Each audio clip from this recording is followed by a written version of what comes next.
Hello, it's Wednesday, November 18, and today we're looking at Hebrews chapter 11 together. I want to encourage you to read Hebrews 11 on your own. If you'd like to read the passage online, you can follow the link that I've posted along with this video. In Hebrews 11, we get some brief stories of the people of God in the Old Testament. We get in some ways sort of a hall of fame of faith. And the author of Hebrews reminds us of some stories of God's people who lived long before us and the things that they went through. And what God is calling us to is faith in God here. And so we who believe in God through Jesus Christ, we stand in the line of God's people.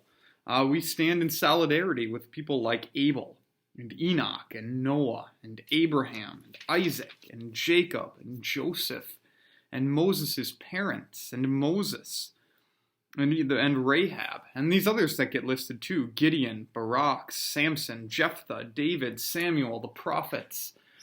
We stand in line with them. We are the people of God together with them. And what we see is that all of these people that are listed here had faith in God. They believed that God was their true father. That their true place was with God. And though they lived on this earth, they were looking forward to their future home with God.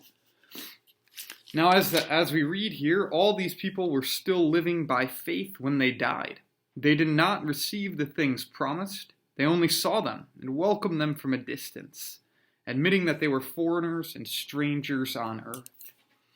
So we see that these people of God, through what we call the Old Testament, they were looking ahead to the promise of God's Son coming, Jesus Christ, to save God's people, to bring us into right relationship with God. Now we as God's people today, we have seen the fulfillment of many of God's promises in Jesus. We've seen that God the Son has come as one of us and lived and died and rose again and returned to heaven, guaranteeing our salvation and our future resurrection. But now we still have to live by faith. We live by faith that the stories that we've heard about Jesus and the things that he's done are really true, because we haven't seen them for ourselves. And we live by faith in the expectation that Jesus is going to come back. He'll come again and he'll take us to be with him forever in his eternal kingdom, our true home.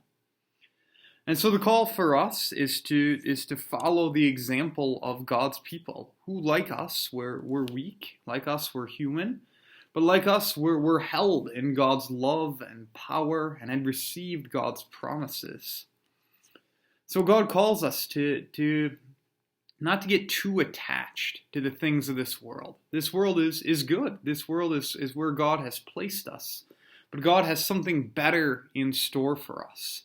And our lives here should never become so valuable to us that we think about them instead of God. We shouldn't let our desires, our possessions, our aspirations get in the way of us serving God and seeking him and living for him. God calls us to put him first, to put our faith in him, to trust that our home is with him, and that he has even better things in store for him. So in this world, we live differently. We think that this place is a gift of God, but it's not all that God has in store for us. And so we look ahead. We turn away from sin. We turn away from greed and gluttony and lust and hatred and envy and idolatry and all of these things that are wrong, and we look for God. We trust that he is faithful, that he will give us a life in his eternal kingdom, that he will set all things right. And so we give him our commitment, our allegiance. We put him above ourselves and all the things of this world. So that's my thought with today's reading. If you've got thoughts or comments or questions that you'd like to raise, or if you want to respond to me, please go ahead and do that, and I'll make sure to get back to you. Thanks again for watching. Have a great day.